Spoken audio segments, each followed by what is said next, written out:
Hello friends, ఈరోజు మనం రామాయణం గురించి కొన్ని విషయాలు తెలుసుకుందాం. ప్రపంచ సాహిత్యంలోనే ఆది కావ్యం రామాయణం. రామాయణాన్ని వాల్మీకి మహర్షి సంస్కృత భాషలో రచించారు. ఈయన ఆది కవిగా కీర్తించబడ్డారు. వాల్మీకి మహర్షి రచించిన రామాయణంలో 6 కాండాలు, 24,000 శ్లోకాలతో సంస్కృత భాషలో సాగిన రచన. 6 కాండాలు: బాలకాండ, అయోధ్యకాండ, అరణ్యకాండ, కిష్కింధకాండ, సుందరకాండ మరియు యుద్ధకాండ. రామాయణానికి మరో 2 పేర్లు కూడా కలవు. అవి పౌలస్త్యవధ, సీతాయ చరిత మహత్ అని 2 పేర్లు కలవు. రామాయణ కథ మన దేశంలోనే కాకుండా ప్రపంచంలో పలు దేశాల్లో మనకు కనిపిస్తుంది.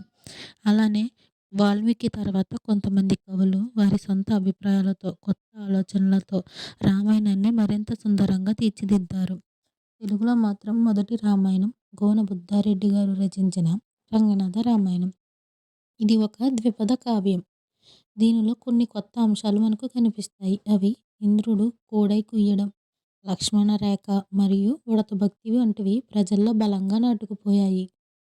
అలానే తాళ్లపాక అన్నమాచార్ల ద్విపద రామాయణం, ఏకోజీ రామాయణం, కట్టా వరదరాజు రామాయణం ఇవి కూడా ద్విపద కావ్యాలే.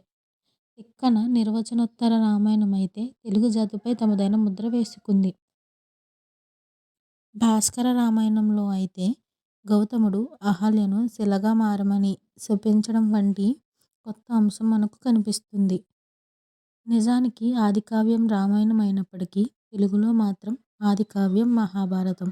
ఈ మహాభారతాన్ని కవిత్రయమైన నన్నయ, ఎర్రన, తిక్కన రచించడం జరిగింది. ఇవి 2 ఇతిహాసాలు. ఇతిహాసం అంటే ఇది ఇలా జరిగింది అని అర్థం. Thank you.